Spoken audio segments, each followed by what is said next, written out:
Лекарите да ги насочуваат пациентите во соодветните лаборатории, кои во тој момент нудат услуга за проверка на тумор маркери, за да не лутаат од едно до друго место.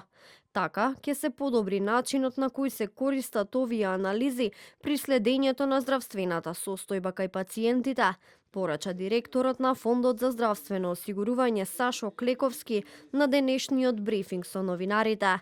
Клековски рече и дека клучен момент во подобрување на начинот на кој се користат ваквите анализи е и нивната рационална употреба, односно да се користат за следење на здравствената состојба кај пациентите, а не за дијагностика на одредена болест. Ретко овие тумор маркери се користат за дијагностика, таков е примерот кај ПСА за простата, и тука веројатно треба да имаме многу повеќе направени анализи, бидејќи треба да се анализира, тестира здрава популација, додека најголем дел од другите тумор маркери се добри за следење на состојбата на пациентите. Треба да се рационализира за да се остави просторот за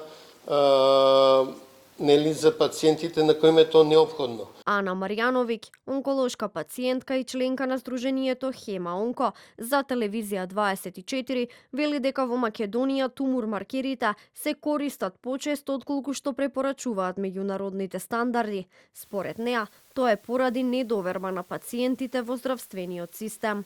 Според релевантните онколошки институции, постојат јасни правила и насоки за тоа кога, каде и зошто овие маркери треба да се прават. Во нашата земја оваа појава најверојатно произлегува од недовербата во здравствениот систем. Од друга страна, како пациент целосно ја разбирам потребата за сигурност, како и стравот кој произлегува од неизвестноста што ја носи болеста.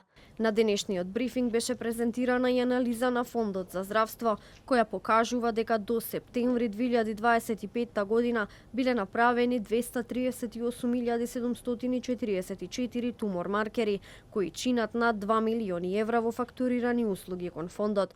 Најмногу тумор маркери се прават за простата, ПСА 65.502. Институција со најголем број анализи за тумор маркери е Институтот за клиничка биохемија.